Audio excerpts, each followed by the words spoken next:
Have a friend but I won't mention her name, तो let's call her प्रेमी पगलू, because वो प्रेम में पागल थी। मुझे उससे प्रेम नहीं था, इसलिए मैं उसे प्रेमी पगलू नहीं बोल रही, क्योंकि वो प्रेम में पागल थी। इतनी अच्छी पढ़ी लिखी डिसेंट सी लड़की, दूसरों की लाइफ में उसे एडवाइस देते तो ऐसा लगे कि भाई ब्रह्मा जी ने खुद अपने मुख से कुछ कह दिया, इसने जो बोला है वो एडवाइस 110% सक्सेसफुल होनी ही होनी है। लेकिन खुद की लाइफ को ऐसे झंड कर लिया, ऐसे झंड कर लिया कि मैं आपको बता भी नहीं सकती। दूसरों को एडवाइस देने वाली लड़की आज खुद एडवाइस लेने लायक ही नहीं बची है। वो प्रेमी पगलू ऐसे प्रेम में पागल हुई कि सिर्फ वो पागल बन के ही रह गई। प्रेमी पता ही नहीं चला कि प्रेम का प्रेमी, उसका प्रेमी कहाँ चला गया, उसका प्रेम कहाँ चला गया, और वो सिर्फ पागल पागल बन के रह गई। बस अब बचा है तो सिर्फ उसे पागल खाने में एडमिट करवाना, बाकी सब कुछ ऑलरेडी सेट हो चुका है।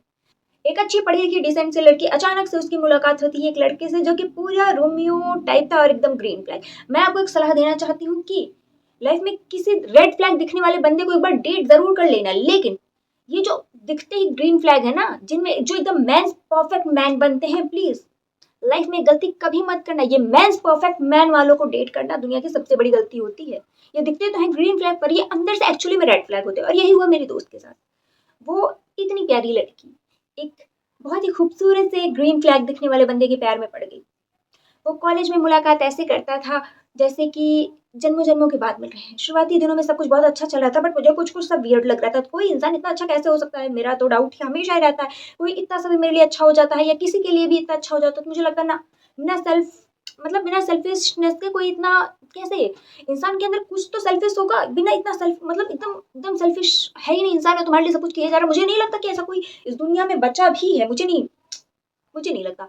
तो मैंने उसको एक दो बार वार्न करने की कोशिश करी है, मैंने उसको 1000 बार समझाया कि प्लीज एक एक स्टेप लेके चल, डायरेक्ट इमोशनल के फाइनल स्टेज पे मत जंप कर, लेकिन नहीं। पहला पहला प्यार हुआ था उसको, और वो इसी चक्कर में पागल हो चुकी थी। उसने एकदम इमोशनल का अपना सारा टुकड़ा उठा के, लो तुम ही संभालो, तुम इसे रखो या मार डालो, चाहे जो मन करे वो करो। उसने वो कर लिया। उसके बाद धीरे धीरे लड़के ने अपना रंग दिखाना शुरू किया। वो इतना ज्यादा ग्रीन फ्लैग बनता था कि मुझे डाउट होता था। लेकिन इतना ग्रीन फ्लैग होने के बावजूद भी वो बंदा कभी किसी और के सामने ये एक्सेप्ट करने को तैयार नहीं था कि ये इसकी गर्लफ्रेंड है। उसका कहना था कि हमें किसी लेबल की क्या जरूरत है, ऐसे ही ठीक है ना, किसी लेबल की क्या जरूरत। ये लोग इतना कैजुअल कैजुअल को कैजुअल करते चले जा रहे हैं कि समझ ही नहीं आ रहा है कैजुअल कैजुअल होता क्या कैजुअल है। मेरे लिए तो ऐसा कुछ भी कैजुअल नहीं है। लेकिन वो बंदी लगी रही, अपने 120% के एफर्ट सारे उसको देती रही, सब कुछ अपनी लाइफ, यहाँ तक कि फाइनल सेमेस्टर आते आते बेचारी के नंबर भी आने कम हो गए। यानी जो क्लास की टॉपर एंड उसका फिर नंबर आना कम, आप सोच सकते हो कि उसका तो डिमोशन ही डिमोशन हुआ है, प्रमोशन कहीं हुआ ही नहीं है। एंड उसके बावजूद भी वो लड़का अब उसको घोस्ट करने लगा। इनका हफ्ते में 7 दिन में से इनका 4 दिन ब्रेकअप हुआ रहता, और ये पागल लड़की इतनी हर बार बोलती ना, अब मैं उससे बात नहीं करूंगी, उसने मुझे हर्ट कर दिया, अब नहीं बात करूंगी। वो आके, सॉरी बेबी, मैं तो गुस्से में था, तुम तो समझती हो ना मेरी लाइफ में कितना स्ट्रेस है, तुम्हें नहीं पता कि मेरी लाइफ में कितना स्ट्रेस है, प्लीज मुझे अंडरस्टैंड करो। मैं अपने करियर को लेकर स्ट्रगल कर रहा हूँ, तुम्हारे लिए तो और ये पिघल गई।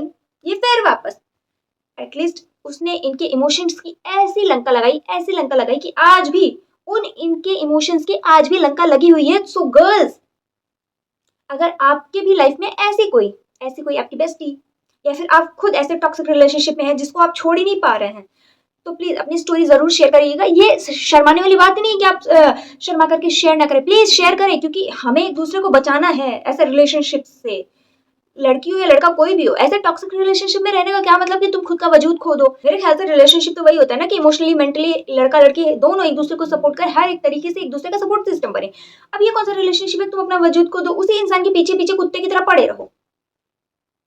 और उस लड़की ने आज भी अपनी जिंदगी को ऐसे तहस नहस कर लिया उसी एक लड़के के चक्कर में। और उस समय ना प्यार में लोग इससे अंधे हुए रहते हैं, अंधे नहीं होते, इनका वाईफाई दिमाग का वाईफाई सिस्टम ही कट हो जाता है। इन्हें कुछ समझ ही नहीं है, तो कोई कितना भी अच्छा इनको समझा ले, इन्हें सब गुड़ गोबर ही लगता है। और प्लीज लड़कियों, इतना दिमाग बेच करके रिलेशनशिप्स में मत आओ।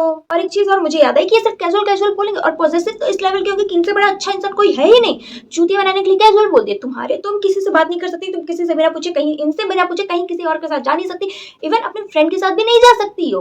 और ये जहां मन करे वहां मुंह मारे, क्यों? क्योंकि कैजुअल है, क्योंकि वहां पर बात आ जाती है कैजुअल की। लेकिन तुम एक पिंजरे में बंद होके रहो। बाकी गलतियां तो मैं जब खुद करती हूँ तभी सीखती हूँ, ये इकलौती गलती मैंने दूसरे का देख के सीख लिया। नो ब्रो, इतना अपने माइंड को फकअप तो मैं नहीं करा सकती ना, इतना इतना मेरे अंदर कैपेसिटी ही नहीं है कि एक इंसान के लिए मैं अपनी फैमिली से लड़ूं, खुद का प्रोफेशन छोड़ दूं, अपनी हॉबीज छोड़ दूं, और वो लास्ट में वो इंसान भी छोड़ दे मुझे।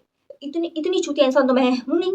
तो जो भी इतना चूतिया इंसान है प्लीज़ चूतिया मत बनिए, अपने करियर पे ध्यान दीजिए, अपने पेरेंट्स पे ध्यान दीजिए। एट द एंड आपकी फैमिली और आपका करियर ही आपके काम आने वाला है। कोई अच्छा खासा इंसान मिल गया तो ठीक है, नहीं मिला तो राम राम।